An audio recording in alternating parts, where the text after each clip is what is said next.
something so I can see what it's looking like? Or will that do like feedback or something? It is live now. I will go live on your Instagram in just a couple seconds whenever it gets caught up. There you go.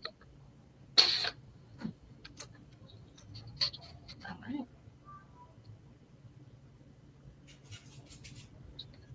Good to go? Good to go. Hello, everybody. It's so strange. So hi guys, thank you for joining me today on this first ever Talking About It live stream. We are here with two SISD candidates for the Board of Trustees. There are some big things coming up in this upcoming election on April 22nd. You're going to be able to vote for our candidates in SISD, as well as EPISD and some of the other school districts have going on. But specifically, what I wanted to come on here and talk about today with these candidates is the SISD VADER that they are proposing. And the VADER is Voter Approved Tax Rate Election, right? And hey, I got it. And so basically what they're trying to do is add a increase to your property taxes. Correct me if I'm wrong, but I believe that's exactly what it is. So if voters approve it, they're saying that it can generate up to $28 million. So I wanted to have the candidates on here because if they're elected, then they're going to have direct, they'll be on the board. And I think that it's important that we talk about this and get some of their insight to what they feel is going on. And so, that's what we'll be discussing today. If you have comments, questions, please leave them in the chat. Is that how it works, Mike, on the chat? That is how it works, yes. Okay. This is my first time, y'all. So with me, I have Ryan Woodcraft, candidate for SISD Board of Trustees in District 2. And I also have Joshua Carter, SISD Board of Trustees for District 3. Just if we can take a second here and get you guys to do a quick little intro, let them know what your district, what your platform is. And then Ryan, we'll go ahead and start with you. Awesome. Well, Ashlee and Mike, thanks for having me on again. Long-time listener, second-time presenter, I guess, right? My name is Ryan Woodcraft, and I'm running for SISD District 2. I spent 21 years active duty. Of all of the candidates running across all of the districts, I am not homegrown, born and raised in El Paso. I originally grew up in Michigan, and towards the end of my Army journey, my family and I fell in love with this community, and we decided to make it our retirement landing spot. And so we chose El Paso. After the 21 years of service, part of my retirement journey was spending about 4 months as a substitute teacher within SISD, doing everything from pre-K through high school seniors, really getting behind the scenes and inside, an inside look at some of our how some of our schools, administrators, staffing processes work. I have two children that both attend SISD schools. My oldest is a freshman at Pebble Hills High School. My youngest is a fifth grader at Carrasco Elementary, where Mr. Carter also volunteers at. My oldest is involved in baseball and band, so I'm a part of both of those booster programs. And I'm also the executive director of a church that rents out the Herschel Antwine Middle School cafeteria on Sundays for our worship services. And so Manna Church is a partner in education with Herschel Antwine. We partner with them for career days and food drives and adopt a student and school supply drives and really any way that we can help those teachers and students the best we can, we do. And so I'm sure we'll dive into more of the who's and the whys and the hows. And so I'll turn it over to Josh for his intro. I don't know if mine's going to be quite as impressive or well thought out. Okay, so I was telling Ryan and Mike earlier, I've been like under the weather this week, so I'll try my best. My name is Joshua Carter. I'm a product of District 3. I attended Montwood Middle, Montwood High School.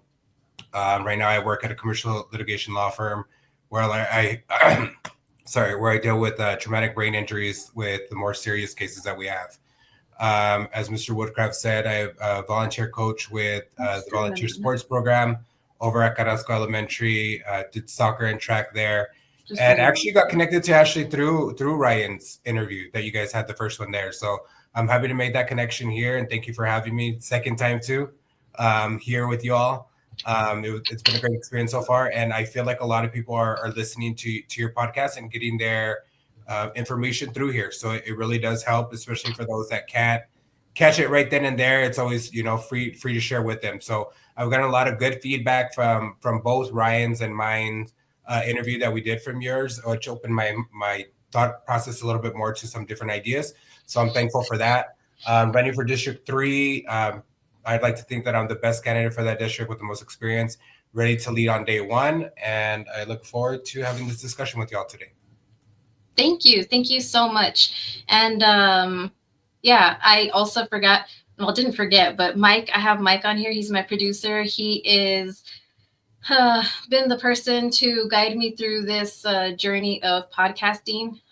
So kind of teaching me, how to interview and bring more of my personality out. So I was so happy when he was like, I'll be on, and thank you, Mike. I appreciate it, everything that you do, because you are helping me to get the word out on some of these really important issues that I feel aren't really covered until there is a board meeting about to come up, and then it's like all over the place. Or after the board meeting happens, then it's all over the place with the aftermath. But there's not a lot of places I'm seeing that are talking about it in real time.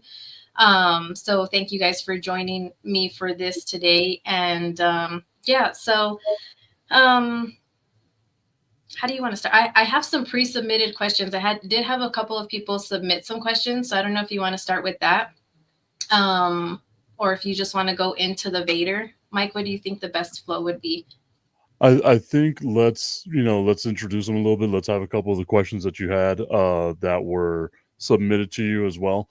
And I'm obviously, like, I'll have questions as it comes up, because I'm in a unique, different type of circumstance when it comes to this, right? Like, obviously I'm not running for anything, but I am a graduate of the Socorro School District, right? I graduated from Socorro High School, and up until November, I was a teacher in the Socorro Independent School District as well. So I have multiple views of different perspectives on this. And I'd like to kind of see, learn more about the candidates as we're getting closer and closer to the election time. Yep. And you also are a parent with kids in the Socorro Independent School District as well. So I think that it's perfect. I am, just to kind of put it out there right now while I get these questions out. On tomorrow, my guest for next week is actually going to be a candidate for EPISD Board of Trustees, Mr. Melvin Milton. So he's going to be on. He also has a military background as well. So I am happy that I am getting some candidates to be able to come on, and it's helping me to, again, just put that information out there, because as I said, and I say all the time on my podcast, I see so many comments about, where are my taxpayer dollars going? I didn't vote for a new stadium. I didn't do this. I didn't do that.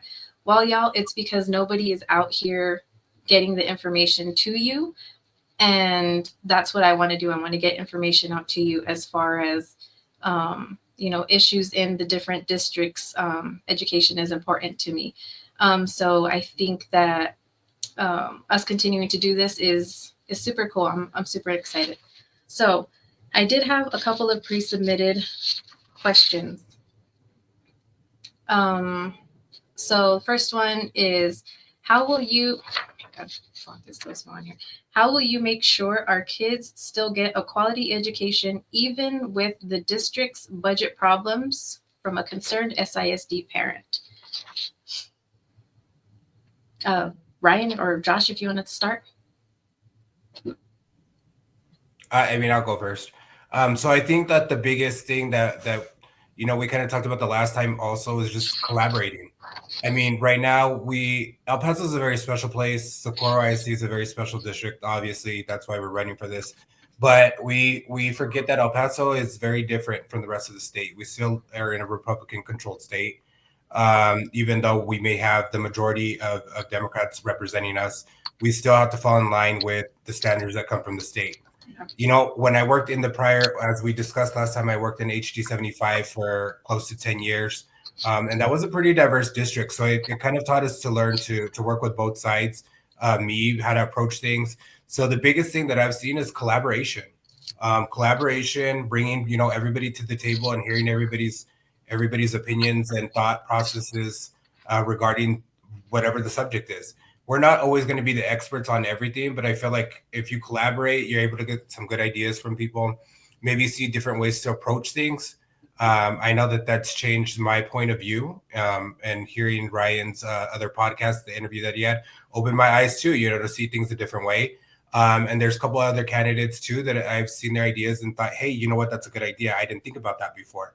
So I think just in basic collaboration, and just coming together and putting our thoughts together, seeing how we can best, as a school district, best address the issues that are confronting us. We know that we're still in a deficit. There's still problems that we have to face. The session's not over, you know, so amendments can come up like crazy. Once they start passing these bills, it's going to be like rapid fire.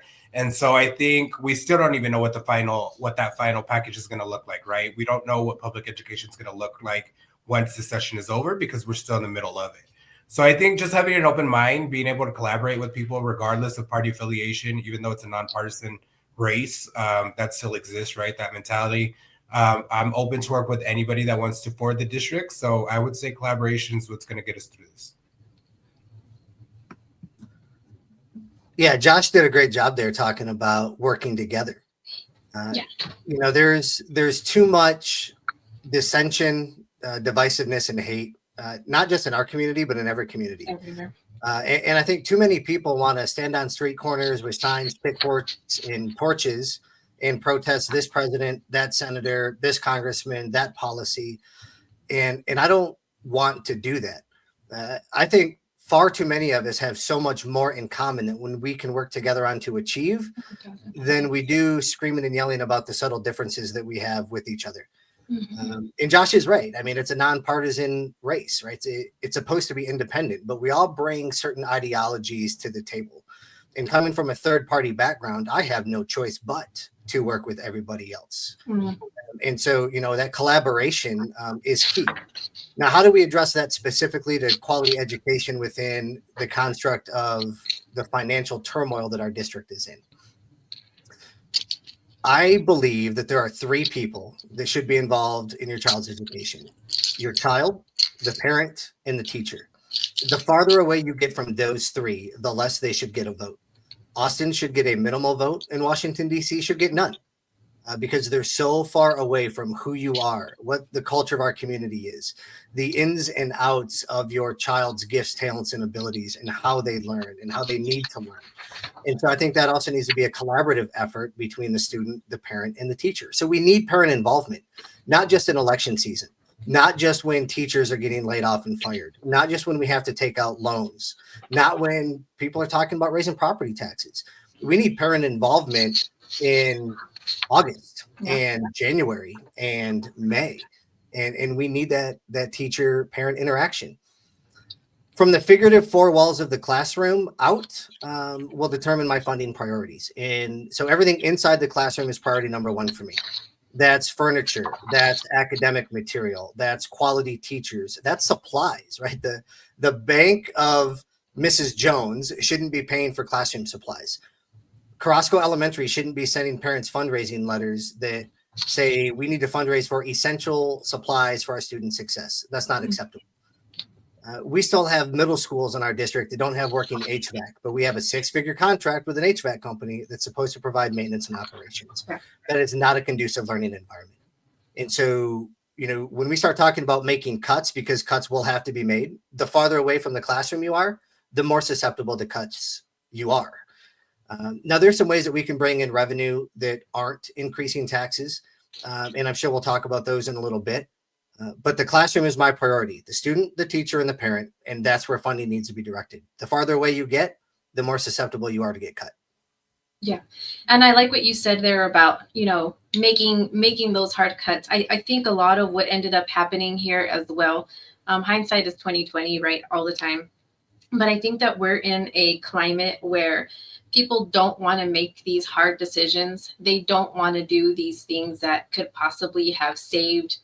They're trying to make everybody happy, right? So, like, a while back was the SISD Aquatic Center. They were talking about closing it down or trying to get rid of it, sell it, because it's a lot of money for it to be upkept and things like that. And there was a big outpouring of people showing up and saying that they didn't want to close it down. They didn't want to have anything to do with it. My grandfather actually got up and spoke there at the board for that, because he does go out there and he does swim, when he can, or acts like every day or every other day or something like that. But anyway, like, I think had we had a point where somebody just pragmatically was like, look, we're going to have to make cuts. We're going to have to get things to a place where it's going to suck.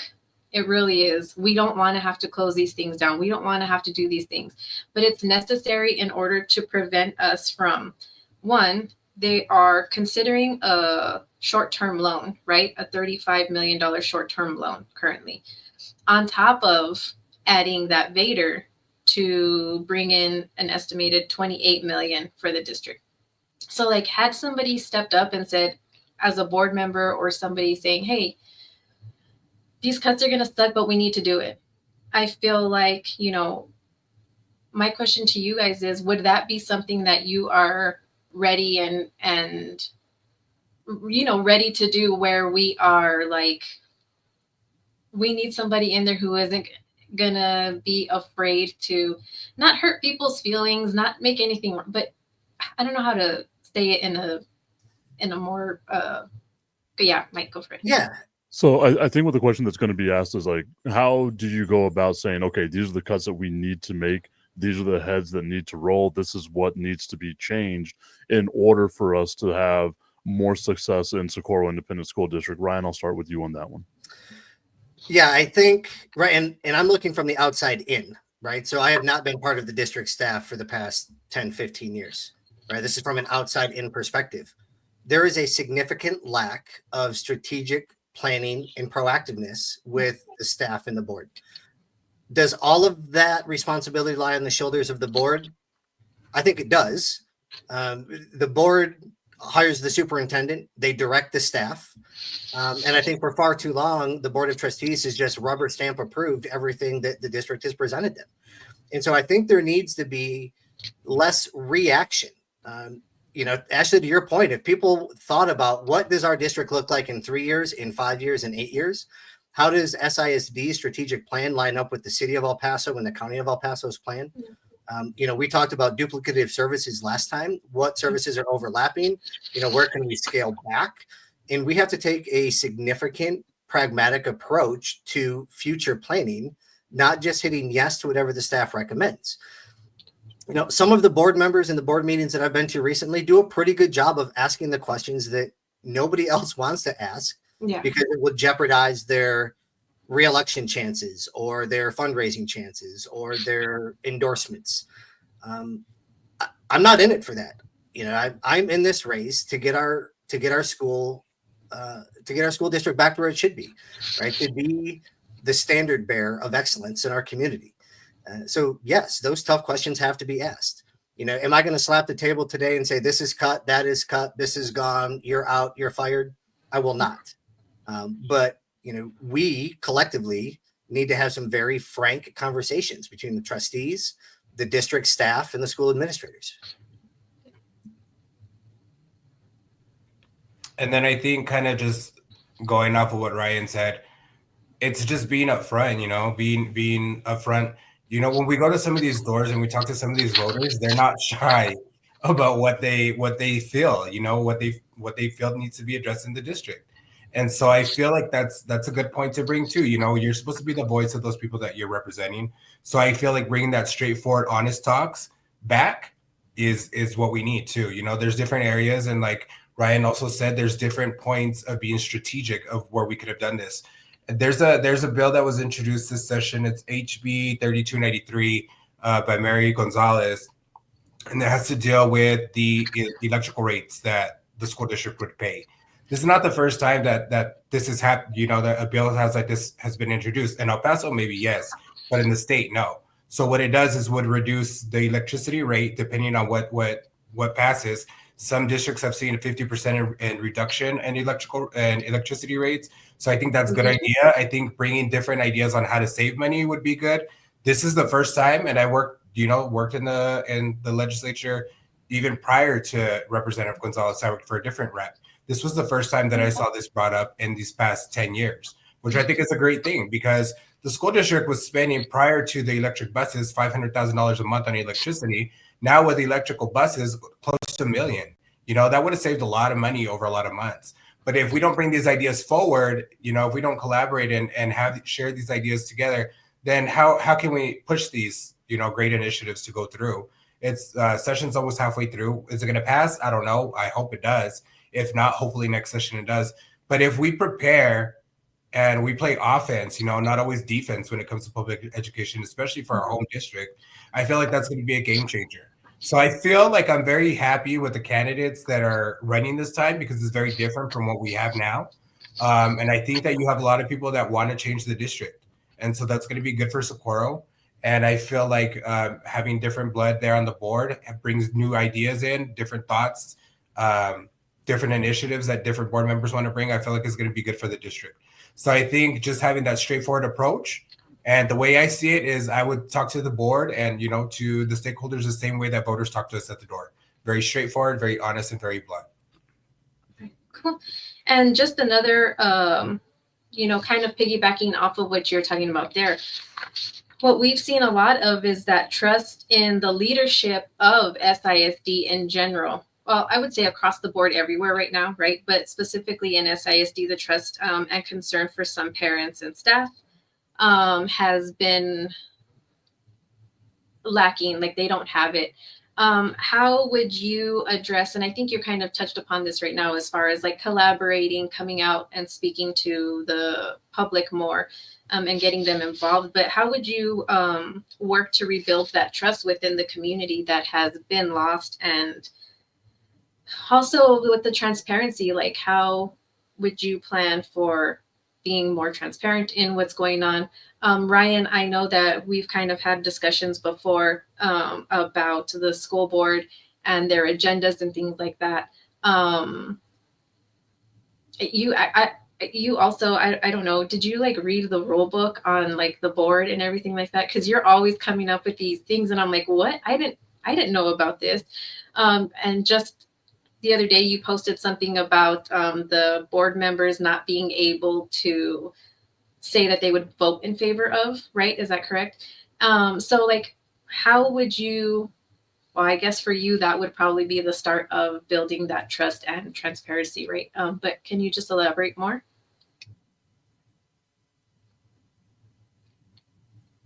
That was like 5 different topics in one. So I'm going to try to summarize because I don't want to take time.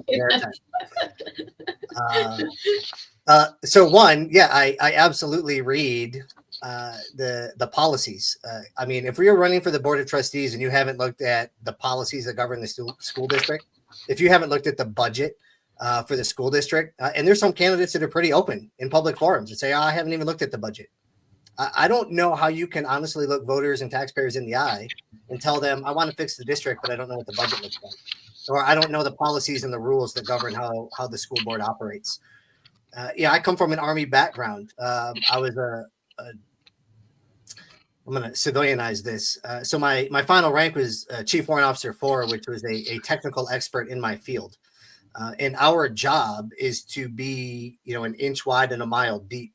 And in order to do that, you have to understand the technical parameters of what you're working with. You have to understand regulations and doctrine and policies, because it's our job not only to get the job done, with the boots in the dirt, fingers in the grease mentality, but it's also to protect our commanders, to make sure that they don't do anything that's illegal, unethical, or immoral in order to accomplish the mission. And so for sure, reading through, the rule books and the doctrine and the guiding principles is very important for me.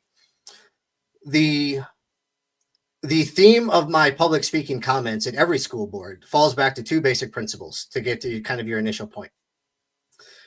What is significantly lacking from this body and board of trustees is leadership presence and community responsiveness. The representative for District 2, I have never seen at an event that I have been at in District 2. I don't know what this representative does or doesn't do, but they're not present and they're not listening to concerns. And so just being where the people are and not expecting them to come to you with concerns, I think is number one. You have to be involved in the community that you're representing, whether that's block walking, whether that's, going to football games, whether I don't care, just be where the people are and listen to them, because people want to tell you their story. They want to tell you their concerns, and you have to be there to do it. The second part of that is community responsiveness. Don't pay them lip service. Take notes and learn. Josh is right. There are some very bold people when you ring their doorbell, because if you're bold enough to ring their doorbell, they are bold enough to tell you exactly what they think and want. Even when I am not their candidate, they'll tell me, I'm not voting for you, but here's my concern. I'm good with that. And so take it down. I'm not shy about saying, you know what, that's a great question. I don't know. Let me do some research. Can I call you? Is this a good number? Email. Do you want me to ring your doorbell again with an answer?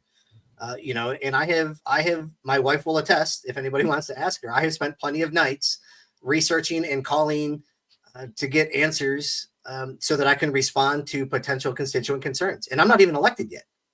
Yeah. I think you have to do that. If you want to establish trust, if you want to establish mutual respect, you have to be present and you have to be responsive.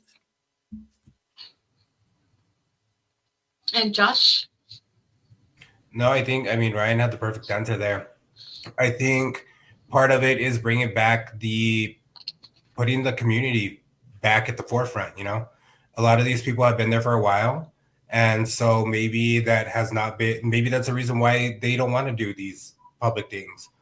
I know something that we talked about the last time was hosting monthly forums or monthly meetings in District 3, at different schools, different areas, just being more visible in the district as a whole. I think I'm not going to talk bad about the current trustee that was there, what happened, what didn't happen. All I can give you is my perspective and say, look, I'm running as a candidate. My offer, I guess you could say, platform to you to be engaged in the community is to host these monthly forums.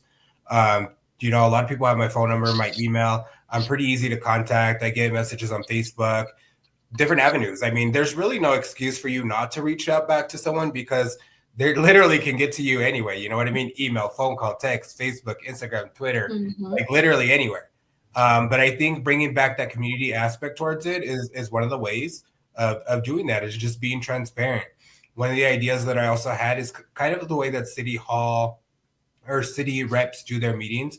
Also, is these monthly meetings, bring in a different person from the district, have them explain where we at on budget, where we at our projects. You know what I mean? Explain to them the importance of voting, just different things to get them engaged. I feel like when you don't have an option to participate in something, then it gives you the opportunity to complain about everything, right? So I think that's the best thing that could have happened with this election, is we're hearing a lot of complaints, but the way that I'm looking at it is a lot of opportunities to do better in the future. Yeah, Josh, that was great. And, one of the things that I'm seeing from Representative Nino is he's working collaboratively with elected officials at all levels. He's working very well with Commissioner Butler for Precinct 1. He's reaching out to Representative Gonzalez for House District 75. He's engaging businesses and organizations in the community. And it may be, right, and I don't want to put the cart before the horse, but I would love to be able to take advantage of the stuff that Representative Nino is already doing. I don't need to have a separate meeting. I can just piggyback off of his periodically. And being able to show, if we're going to talk about collaborations at all levels, from water district, EPCC, UMC, all the way up to the, U.S. Senator level, then why aren't we doing events together at the local level? At least once a quarter. Why not put all your elected officials for that area in the same room, right? And you can just round robin it. Collaboration is key here. Live streaming. Live streaming. All right, Michael. That's always one way to do it, right? So y'all have spoken about that, you've kind of been out there, boots on the ground, talking to people, trying to get input from people. And I know right now, as someone, again, deep ties that I have with Socorro Independent School District. Josh, I'll start with you on this question. What seems to be the biggest concern that you keep coming across? And how do you plan on addressing those concerns? So I think the biggest concern, and I think we've touched base on it pretty much this whole time, is the accountability portion of it. A lot of taxpayers, they've brought up the loans. We've talked about the Vader. We've talked about the layoffs that happened, and it's just like a massive amount of problems right now, right? And so it's just that little confidence that they have in the board right now. There's some people that have even said straight to my face, why not just let the state take over the board, get it back in shape? At least there's going to be a conservative, approach to it. Things will get in order, and then you guys can come back later once it's fixed. The thing is, we have this issue, so I feel like we should be able to deal with this issue here. But I would say the community trust right now is going to be the hardest thing to rebuilding, that trust again with the community. I don't think it's to the point where they're not going to trust us ever, but I think that it's going to be in the decision-making that we make going forward, little by little, how that trust is going to be put back into the board and the leadership of SISD. And I think, definitely it's manageable. I feel like if we do host community meetings, like Ryan was saying, maybe piggyback with other representatives and just start building that community coalition again, I feel like that's going to help a lot. Bringing ideas into the institution. One of them was, and I got this idea from collaborating with stakeholders, was creating an oversight committee in SISD so that we can go over these budget items, right? Have each board member appoint 3 people to this committee. And it kind of gives you a different set of eyes on something that's not rushed, a couple hours, a couple days before a board meeting.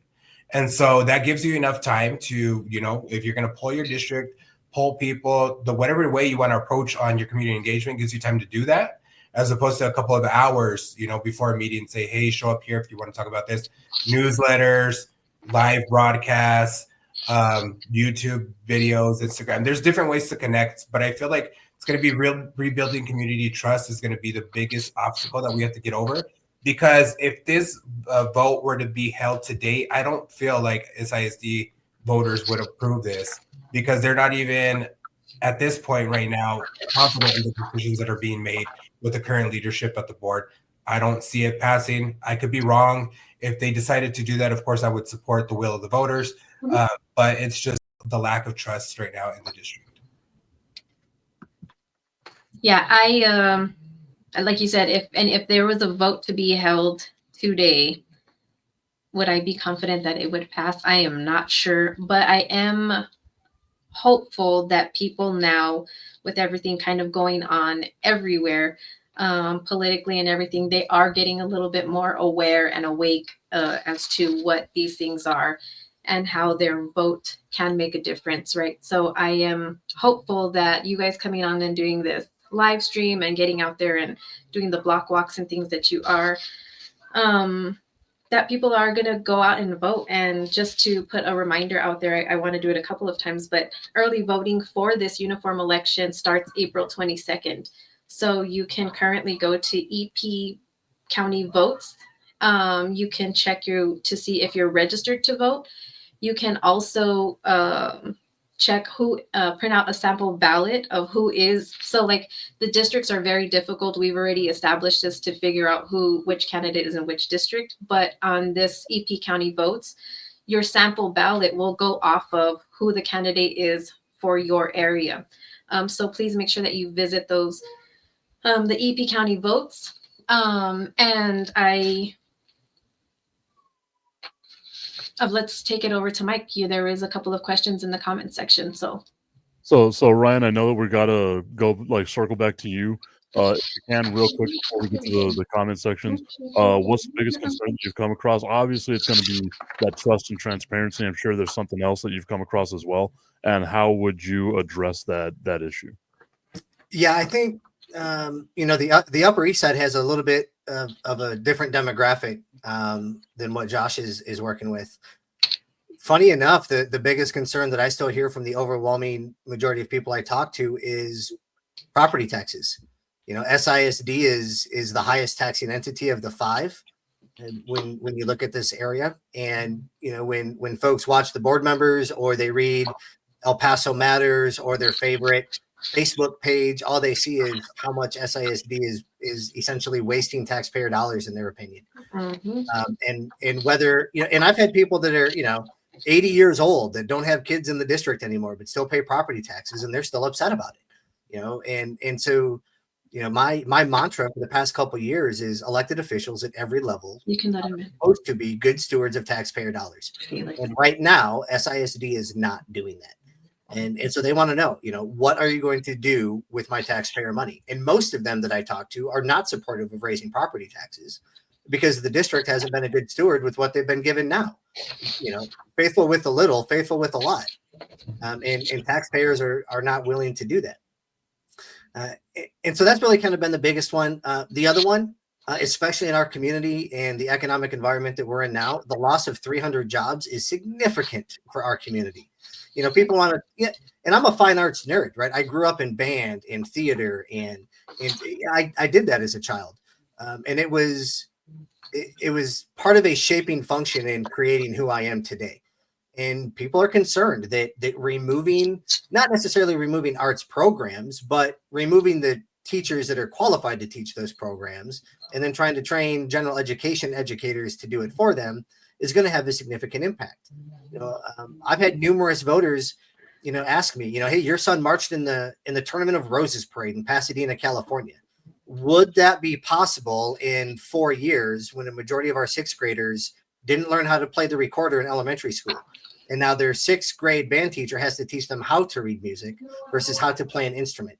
That's going to put everybody a year or two behind, if not managed properly. And that's a valid concern.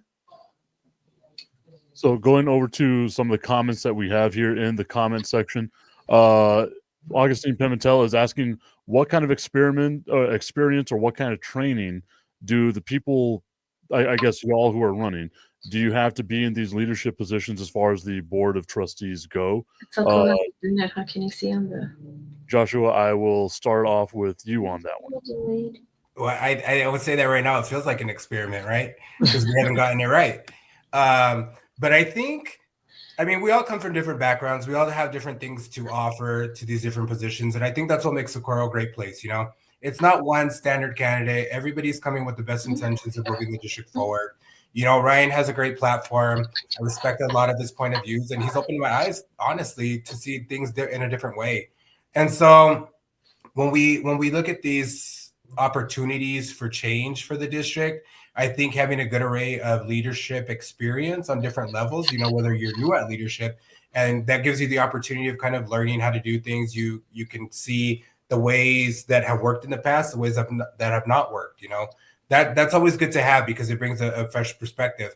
You also still need your seasoned veteran leadership, right? Because they're the ones that are going to kind of guide you through the process of doing things. And somehow you want to hope that in the middle, you find your own way of doing things and that middle kind of balance, I guess you would say, between a new person and a veteran. And so I think that we all have different backgrounds, which is evident. Our approach is different. I like the community engagement approach to it. I may not always have the answer, and Ashlee and I talked about this the last time, but I feel like the network that I've grown over the past couple of years in these different positions that I've had has helped me find the answers for people. And so I just think that it's going to be hard. It's going to be rough. But I think having people at different levels of leadership actually is a good thing for the district moving forward. Was that on the comment, Mike? Okay, additional comments that we have is you're talking again about an oversight committee. What type of training is there going to be? Because that's going to be crucial. What is it that we're looking for exactly whenever it comes to oversight that you want to try to hold people accountable for? Because I think that that's what the overlying message is right now, especially with the way things have gone with SISD, is there needs to be a level of accountability held here. So I guess we can change this up. What kind of training is it going to be? Like who would comprise these oversight committees? So I think the general idea of the oversight committee is just to have each member appoint 3 people. You know what? It's going to be different for everyone. I can't tell you. There's not going to be parameters to tell you this person needs to have A, B, or C. If Ryan feels that someone's qualified to serve on that, and my idea or thinking of is different, that's really not my choice. I'm not representing District 2. That would be up to Ryan to do that. So whether I choose. Example, last time I ran, catering was brought up, that they had spent $1 million in catering and we're still coming back and asking for more funding. I didn't know that because I don't specifically work with that department, or that was brought to my attention from someone that was an outsider. So I just think having those different kind of eyes would be good. I would think of community stakeholders, people that are active at the meetings would be good people inside the district. I mean, there's no concrete idea what this oversight committee would look like, what the appointments would need to look like either. I think it would be up to each representative to make those decisions on their own. And I think the more diverse, the better. I think the more people we can get from different backgrounds, different leadership, different just experiences, I feel like puts more eyes on the budget and different things that bring to people's attention, like this catering issue. And I feel like the more people we have, the more diversity, the better.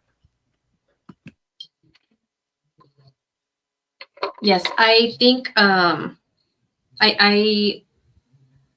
also think a lot about like the training and things like that need to go into some of these positions. And I think that when you're in a position of like being a board member and having these oversight committees and things like that, it's kind of difficult to gather the people for the oversight committee.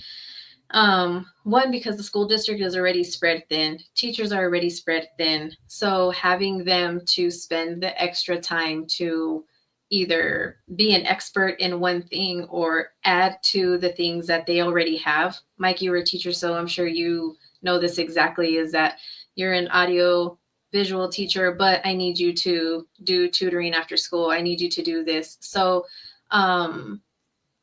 I don't know if there would be a way possible to do an oversight committee. And we kind of talked about this before.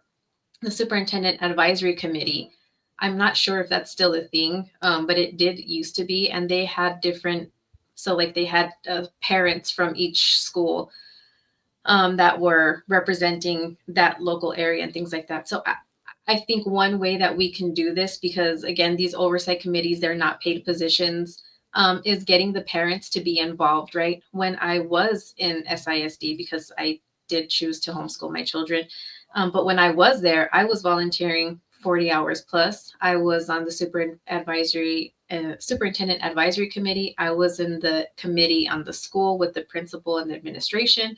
So I really would like to get parents to see the importance, just when you guys are fundraising for band, when you're fundraising for football, when you're fundraising for baseball, when you're fundraising for these kids and their team sports, because y'all go hard. You guys go to tournaments all weekend from morning to night. I think that if we have a group of parents that are putting that much effort into being advocates, then we would have a little bit more of a wide variety of an oversight committee, just being able to have parents involved in that way. And I would, it's not easy. I know parents, it's hard making time to do all of those things, but nobody is going to care more about our children, their education, their future than we do. And so we have to have people who are speaking up for them, who are holding these people accountable. And I think that we have gotten so complacent over the years where we just trusted the school board because that's what you do. And SISD, EPISD are seeing financial struggles, and it's because people have gotten complacent and we're just like, no, they're doing what they need to do. And we don't care about it until it's going to hit our pocketbooks, or they're going to cut classes, or they're going to make it more difficult for teachers. So I think that parents make it a point to be more involved in the schools, and to the schools, the administration, be more transparent and open to the parents. I used to do a newsletter for the elementary school that we were at. Me, a parent volunteer, not getting paid for it, not anything. I would do a school newsletter, and I would have important dates. I would have important issues. And I think that every school has parent volunteers and coordinators. I think that we need to be those people, those voices. And again, I'm not in SISD, I homeschool, but I just really feel for everybody. I feel for the teachers. I feel for the parents. I feel for the board members. I do. I think that they got blindsided because they also got complacent in the things that were going on. So I did have another question. Sorry, went a little, I digress, but I think that it's something that isn't spoken about enough, is the parent involvement being crucial to holding, well, you guys aren't elected yet, but holding the board accountable. Before we go there, Ashley, can I circle back to those two questions that Mike brought up? Because I think there's some parallels there. You know, I think the question asked about leadership experience, and everybody brings different experiences, different skill sets, different backgrounds to the table, both candidate, parent, community member. You know, for me, do I have any formal training on how to be a board of trustee member for a public school? No, I don't. You know, but 21 years of active duty leading, you know, teams of 3 to cross-functional team emergency response for, you know, 4,500 service member units, you know, really drives critical thinking and, you know, understanding decision, second, third, fourth order effects. And here's where some really cool parallels come into play. You know, I currently serve on 2 city boards. I serve on the Bond Overview Advisory Committee for the City of El Paso and the Ethics Review Commission for the City of El Paso. And so, you know, what Josh is talking about really resonates with me, because some of these communities with elected officials do this already. You know, do we need one board of 21 people? I don't know, but I would like to see 3 boards of 7 people.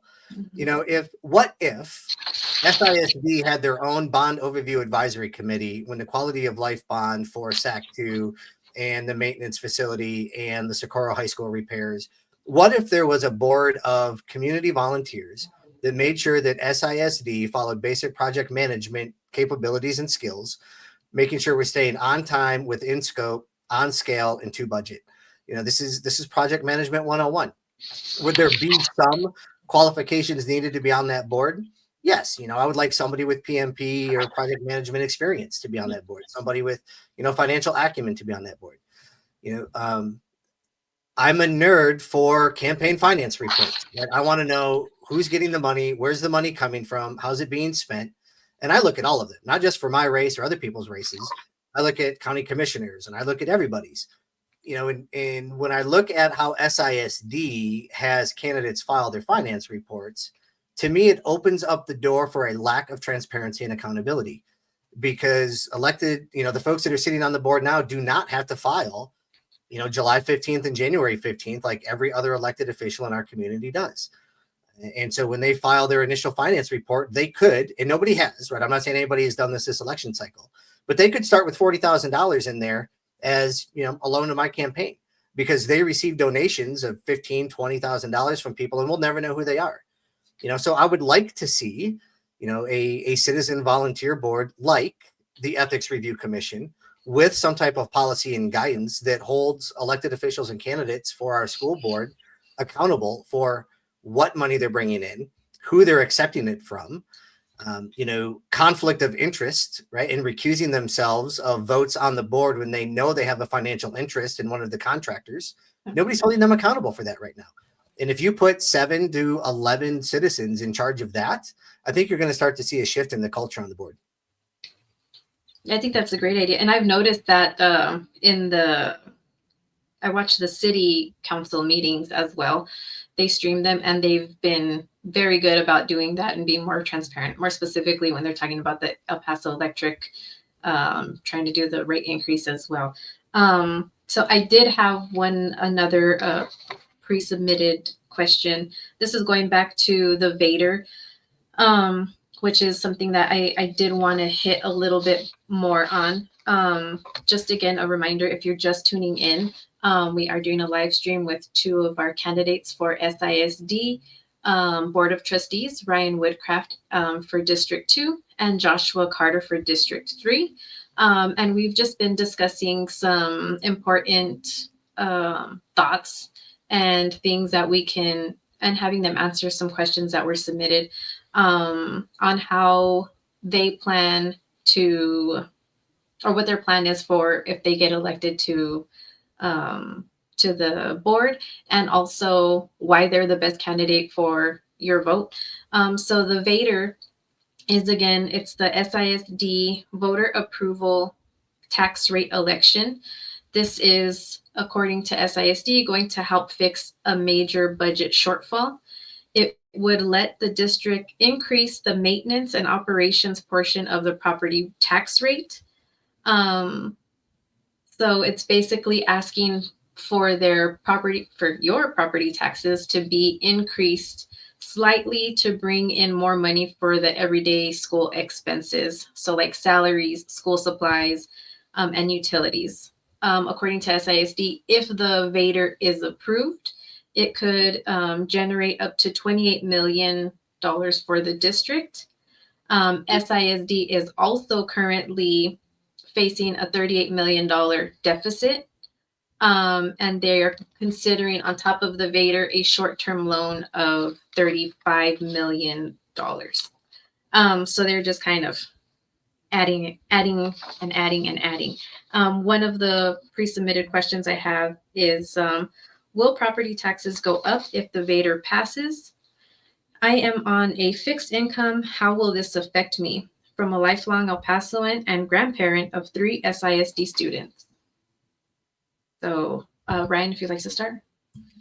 Sure. And those are the questions that I get asked about every third door, when I talk to voters from that exact demographic.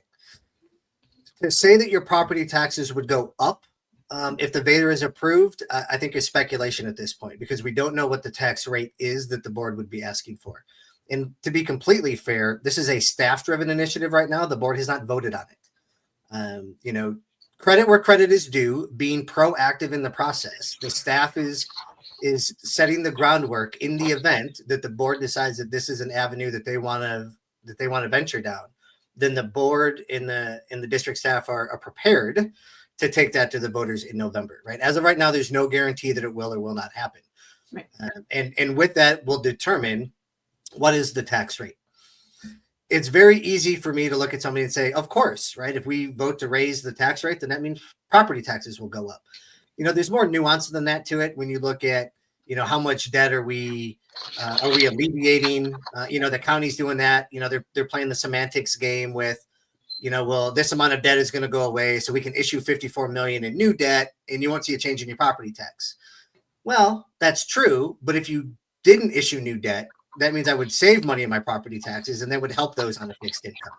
And so I think having it, even if it doesn't increase taxes, if it doesn't decrease taxes, that's still going to be harmful to the most vulnerable in our community. And so I think that we need to have that open, frank, honest conversation about what this really means. I have significant concerns that the district staff has not done the homework on what they're getting ready to propose. In my very fast scripted 3-minute speech to the board a couple of weeks ago, I laid out that, and ironically enough, the slide was skipped after I gave my presentation. But, one of the spokesperson that the staff had recommended was using the board president to be a spokesperson for this VADER. Under Texas Ethics Code Texas Ethics Code, that is impermissible. That is an ethics violation that will result in an investigation and probably at least a $500 fine. You can't do that. Any advocacy by an elected official for or against a measure like this is not legal. And I think you're setting elected officials up for failure if you try to do that. There also cannot be any advocacy from the staff, right? So saying it's vital that this passes or else, you can't do that. That is illegal, right? Anything that's presented by the board, by the district staff, has to be informational only and cannot sway for or against. And I don't want to sound negative or overly negative when I say this, but I don't think the board and the staff are prepared to remain neutral when they give that presentation. That may be something that we need to look at having a third party do to ensure that we toe the line legally, ethically, and morally. But yes, I share the same concerns that if the VADER is approved, depending on what the tax rate is, your property taxes more than likely will go up. And when you look at the economic environment of our community as a whole, And I'm passionate about this. So I'm going to take the extra 30 seconds, and then Josh, I'll give it back to you at some other time. But the city taxes are going to go up. The county taxes are going to go up. Our utility rates are going to go up. Reciprocal tariffs from the current administration means cost of goods and services are going to go up. And so by not decreasing our property taxes at our highest taxing entity in the community is not going to help that. It is getting harder to stretch a dollar in our community, and this will not help. Josh, you want to add on to that? I think I'll just stay with Ryan's answer. It is not, but I think, I mean, he hit so many things on the head, right? So SISD is not the only one that's looking at it. You know, you're still paying taxes to the community college, the hospital, the price of groceries are going up, food, everything's going up. And that's what I hear a lot at the door too. The average age voter in my district is 70, you know, so they're already living on a fixed income. A lot of people don't even have kids in the district anymore. And so they can't afford this. And even if they have, you know, those homestead exemptions, or they have an exemption, I mean, it's still hard as it is, and that's what we hear at the door. It's hard for everybody. And so coming back to it, I am not confident in the people that I've talked to and the doors that I've hit. If they had to vote here today, I don't think it would pass. Okay, so far it's like we're having a bad track record with the decisions that we're making, because the decisions got us here. I don't know if you remember the last time when the TEA did the audit that showed that SISD had overcharged homeowners. And so that's another mistake that happened. So it's just like mistake after mistake after mistake. We need to take the time to think about these decisions that we're making, because it's affecting everybody. Teachers, parents, seniors, homeowners, it's affecting everybody. So I feel like Ryan's right. It seems like a lot of the times this process is rushed. You know, there's not enough community input, enough community engagement. If we take the time to do these things right, then we wouldn't find ourselves in problem after problem. It's like we get out of one problem, and then guess what? The next problem we're in is 10 times worse than it was before. And so it's just like a never-ending cycle. And that's what the voters are tired of. They want new leadership, new board members, and they want a new direction for SISD. Yeah, for sure. And so I do have the timeline here for the Vader, because we were talking about, you know, there's a sense of urgency. And yes, I am going to say there is a sense of urgency for you to get informed on these issues, for you to elect officials that you feel are capable of listening and doing, making the decisions that are going to need to be. I have two of the candidates here for SISD who are letting you know what their platform is. So the timeline that they have for the Vader for SISD is there is an audit due by July 4th. Once that audit is due, I guess that's when the board will decide whether the Vader will end up on the ballot. Well, hang on. So it's the audit due by July 14th. Then the Vader decision by August 18th by the board, right? I believe is what it needs to be. And then after August 18th, there'll be public review of the audit by October 15th. So with the public review, let me just popped in my head right now. But let me ask you guys this. If elected, you will be already currently seated by October 18th, 15th, right? Once the election passes, when would you guys take the seat? After May? Yeah, so I think it's not too long after that. So it would be there. So then you guys would be on the board. When that happens, would you recommend for public review? How would you do it differently than what they have currently or previously done in the past? We've talked a lot about transparency.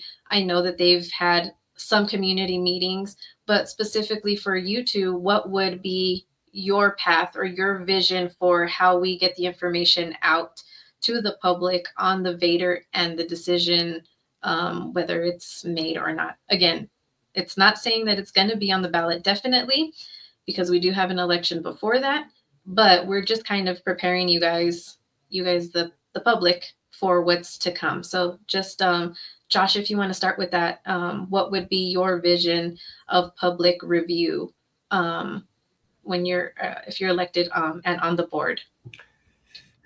I To be honest, and I've always been honest with you, Ashlee, I'm not sure because I feel like it's a very close timeline, but I also know that we're also the promises that I want to make is to gain community trust back, right? Mhm. And so I don't want people to say, you got elected, you made this promise, and guess what? You're just another person broke their promises with a rushed, kind of way of getting out to people.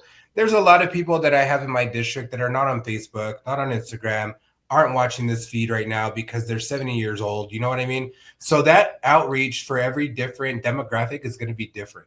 What about those parents, that don't speak English, that have 2 or 3 kids, that their kids are still in the district, they're still paying taxes. So that outreach is different. So I feel like we need to come up with a plan to reach as many populations as possible. Maybe we have a parent that's working 2 jobs, that is a single parent that doesn't really have time to be engaged, but is also invested in the education of their child. So I feel like once we can identify these different populations, different outreach approaches can be developed, and then I would feel more confident in being able to tell you this is my plan on how to do it. If I look at my district, I would look at those different opportunities, whether it's talking to parents when they're picking up their kids from school, whether it's a monthly town hall meeting, whether it's on live like we're doing now, and just realize that there's different populations and different ages throughout the district. Like I said, the median age voter in my district is 70 years old. So I know that they're not going to be on social media all the time. So the outreach to them is maybe door to door again. So, hey, you just voted for me when I came and knocked on your door in May. Well, guess what? I'm back here again because we have an important decision coming up.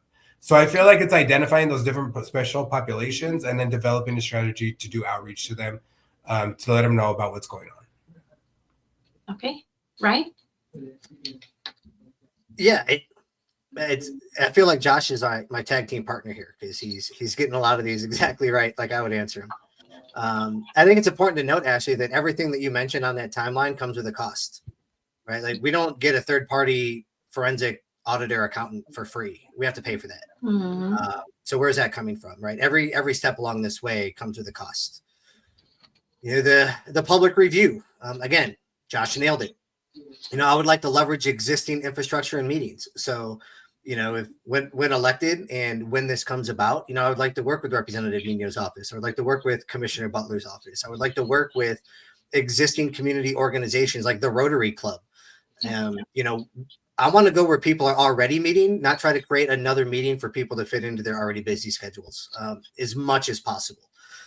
The key with this is remaining factual, remaining informational without dissuading or persuading a vote. And I don't know if the district right now has that capacity. I think there is way too much emotion centered around the finances of the district from everybody involved to truly make it a neutral level playing field. Yeah. And so again, understanding that everything comes with a cost, can we find a third party to make a presentation that's factual? If you leave it, assumption, I cannot prove this. This is speculation only. If we leave it to the district, they're going to shape it with, we could raise 28 million by doing this. Here's how we would apply it. And here's how everything would be better because we got $28 million. I want to look at the past 7 years and go, if you expect us to give you $28 million more, what did you do with the money that we already gave you? Because here's where this was misused. Here's where this wasn't spent wisely. There was a gentleman on Facebook. I read a very lengthy post on a Facebook page recently, and he gave very detailed timelines by year, by dollar amount, by process that the board did, and how they went from a massive surplus to being in the situation that they're at now. And what and it was great, right? Like it was very informing. I learned a lot. And the question that still came back to mind is, why would you choose to go that route? If we have a surplus and you have to spend some of that to stay out of trouble with the state, why wouldn't we use that for preventative maintenance instead of waiting for our HVACs to die? Why wouldn't we make necessary repairs? Why wouldn't we make necessary upgrades? We could look at staff incentive bonuses or Christmas bonuses for staff. Like there's other ways to smartly, properly steward taxpayer dollars than just pass a budget with deficit spending because we have the surplus to make up for it. Like that's not the right way to do business. And so I think, the current staff and board needs to be held accountable for the past 10 years, and we need to be prepared to answer the mail there as we move forward, regardless what the budget looks like, regardless of where the revenue streams come in. We have to be open kimono with the budget, where it's going, and how much it's going to cost. Okay. Yeah, I think too, like a lot of what happened before was they were just so hell bent. Because I remember when we were in the school district and I was on all those advisory committees, they were just talking about new schools, new growth, growing out. And I think that's where the majority of everything went. They went from that surplus to, we got to build a school here. We got to build, there's 2 schools on every corner just about. And I think that's where a lot of it got away. So it's going to be very interesting to see with new candidates on the board, how that looks. And I'm excited to see it. I'm excited to kind of see what happens. Again, everybody, they're early voting for this SISD.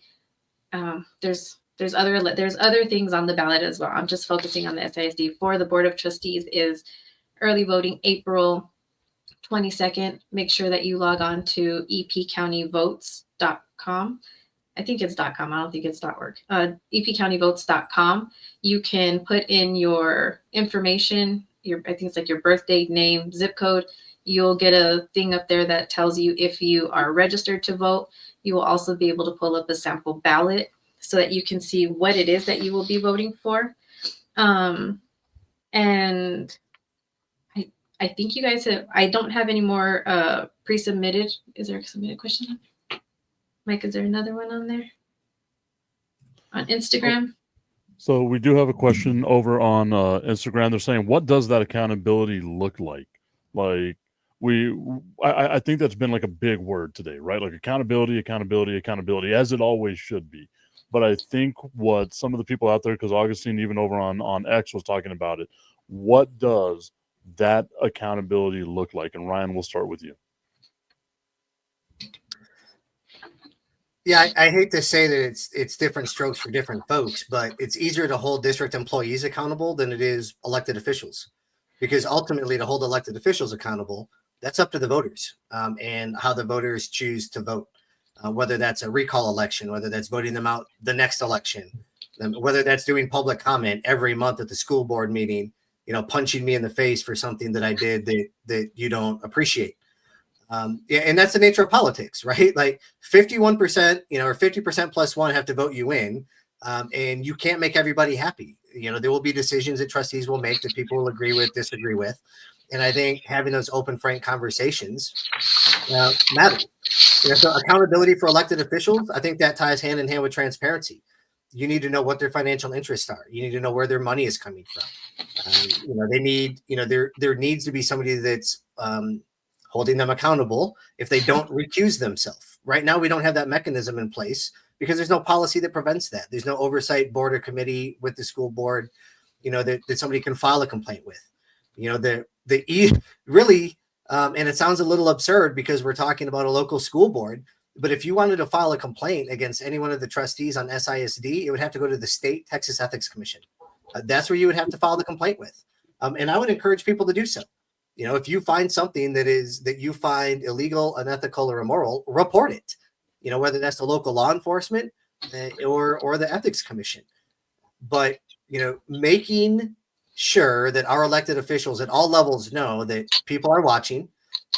We can have different opinions on political topics, but when it comes to votes that impact livelihoods and jobs and our children's health and safety and education, the elected officials must know that the voters are going to hold them accountable.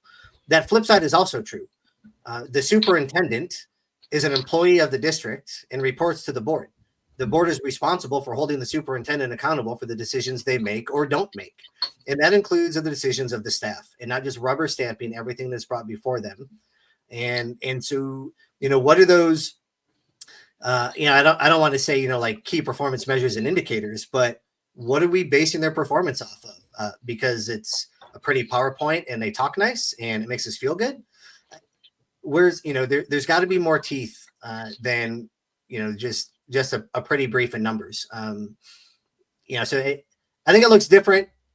I think it looks different for everybody, but we need to start by having some standards in place from which to deviate. Yeah, I think that's good. I think, Josh. And I won't give my answer too long, because I mean it's a basic question with a basic answer. I think accountability. I mean, I get asked all the time. All these students that graduated from SISD without the requirements that they had, where was accountability on that? All these stipends that were approved that didn't go through the board, where was the accountability on that? Where all these mishaps that were brought up, where's the accountability on that? So if we can have those answers to go to voters and say, look, this is my plan for accountability, it's kind of useless to even run for these positions, right? Ryan, I feel like, has a great plan. Like he said, if you see something wrong, report it. That's the best thing you can do, because the person wouldn't know. You would go to the Texas Ethics Commission to place a complaint, right? And so I feel like educating the community on how to empower themselves is the best thing we can do also. Accountability, that helps keep us accountable. Because when something else happens this next time around, which I'm hoping it's not, fingers crossed, we'll be able to say, you know what, we were on this podcast, we said we were going to make a difference, we didn't do it, hold us accountable. I would say the same thing, hold me accountable for the things I said. If I don't hold the town hall meetings, hold me accountable. If I don't do what I say I'm going to do, hold me accountable. I feel like right now SISD has been getting away with some of these small things. Mm-hmm. And now people are really frustrated and mad because the problem has grown so big. Mm-hmm. I said, but like Ryan says, there's avenues to do it. I think educating and empowering people, let them know that they have the power really in the end to vote these people out or to see a change in the district. That's what we want to bring. I feel like a difference, a better SISD. So accountability is putting the power back in people's hands, showing them how to get educated, how to get involved in the process, and guiding them through it too. But like Ryan said, hold us accountable in the end, because we're the ones making these promises to you to hear today. Yeah, I think that's great. And I will be one, even though my kids are not in SISD, I'll be asking you guys like, hey, what's going on? Where are the meetings? But I don't think that if you're elected, that will be a problem, because we have had such open dialogue. You guys have been very gracious with your time and coming on, and you guys shoot me text messages and you're like, hey, Ryan, me and you go back and forth with the board meetings. And I will throw in my 2 cents on these board meetings because I do watch them. And this is just another PSA to parents and people attending these meetings. When you're going up there to talk to the board members, I get it. You're angry. People are angry. But going up there in a condescending manner, going up there and picking on each one of these board members, I understand your frustration. But doing things like that does not make for resolution. All it does is it takes the focus off of what the issue that you're trying to get across is, and it takes it to another level of you being the focus. So I encourage parents to continue to go to these board meetings. If you cannot attend them, they do stream them on YouTube. I think it's like All In SISD. I'll put the links up on my Instagram page so that way you guys can, well, you can't click on there for them, but I'll put them up there. Again, you guys have been very gracious. I definitely will hold you accountable. I know that Mike will definitely hold you accountable. And I really do hope that the parents who have tuned in today and the people who have tuned in have gotten a better idea of who you are as a candidate, what your platform is, and what you intend to do if you're elected. So I would just like to ask for a one last thing for tonight, because hopefully we have you guys on again. But just why should people vote for you? Plain and simple. If we can just get what makes you the best candidate and why should people vote for you? And Ryan, we'll go ahead and start with you. Excellent. Well, hey, thanks again for having us on. I really appreciate this. You guys never shy away from the hard questions. I've done a couple of interviews where they give you the softballs and you don't throw softballs. So I appreciate that. Look, I'm a parent. We got to talk about it. Yeah, you have to. We got to talk about it, right? Yeah, and I still think I owe you another appearance to talk about mental health in a professional capacity. So I owe you that. Yes. Yeah, look, I'm the parent of 2 SISD students, a freshman in high school and a 5th grader. And I'm not running for school board because I have some political agenda that I want to achieve. I'm running for school board because I want the best for my kids in this public education setting. It would not be difficult for us to move them to a charter school, or a private school or homeschool or co-op. Those are they all look different. We want our children in SISD and we want to do our best within the community. I'm one of those candidates that I don't have to get involved in the community once I'm elected. I already am involved, specifically within our school district. I'm involved with baseball boosters. I'm involved with band boosters. I'm involved as a partner in education with Herschel Antoine Middle School. I worked as a substitute teacher for 4 months. So while I cannot fully appreciate and resonate with everything that our full-time teachers do on a daily basis, I do have an appreciation for it because I've made the attempt to walk in their shoes, and I very quickly realized that is not the career path for me. And so kudos to our teachers, and I want to be your advocate. I am the best candidate for this position because I care that much, because I'm involved that much. This is not a paid position, and it's not something that will further political careers. This is all about getting our school district back to a standard of excellence financially so that we can help our children succeed once they graduate. I am not going to be the trustee that sits behind a dais and preaches and talks. I'm going to be the trustee that rolls up their sleeves because El Paso, it's time to get to work. Thank you. And Josh? I'll keep mine short. And I always feel bad going after Ryan because he has like the perfect speech and then it's kind of like me. But I agree with everyone. And I think Ryan's a great candidate. And I know that district's going to do well with him there. So my name is Joshua Carter, running for District 3. I'm not new to the district. I'm a product of the district. And I feel like I'm the best candidate for this race simply because, just like Ryan, you won't have to wait to see me already involved because I've already been here. If you do your research, look at the other candidates. Their voting records are up. See who's been consistent with voting, who's going to show up and what their motives are for running for this race. So some of us come with just, a plan because we wanted to run. Some of us are coming with thoughts, ideas, and actions to get it done. I know Ryan's one of those people. I'm one of those people too. We have a plan of action moving forward and we're ready to hit the ground running. I just ask for your vote and your support for District 3. Even if you don't vote for me, come out and vote. It's a low turnout election. Even if I don't take this position, I'll still be out there advocating for the community. And so I look forward to meeting with you all again, Ryan. It's always good to see you and hear from you. Thank you, Ashlee and Mike. Thank you for spending time with us here today.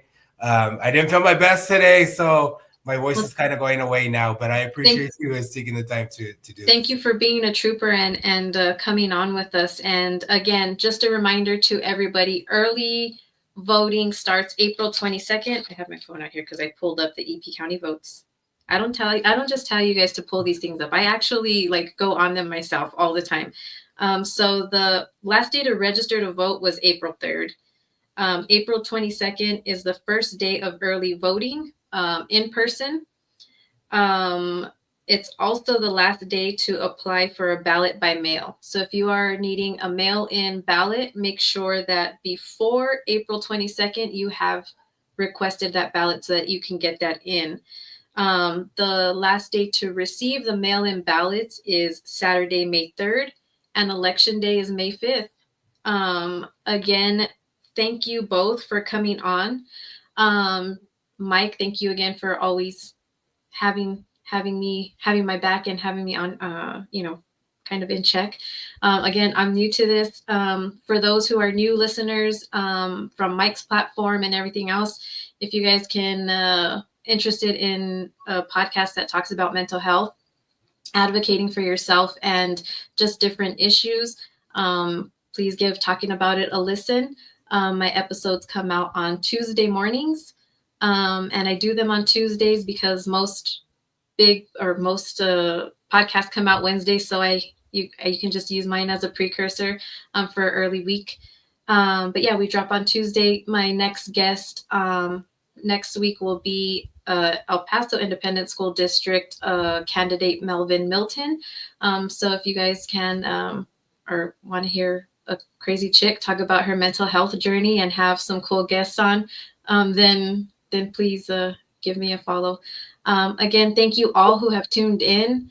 I appreciate it. This was a great first live, and maybe we'll be doing this a little bit more frequently if we can get candidates on and have just different discussions and talk about all the shit that's going on. So thank you guys. I hope you have a great one, and good night. Sounds good. Thank you. Bye, all. Thanks. Guys,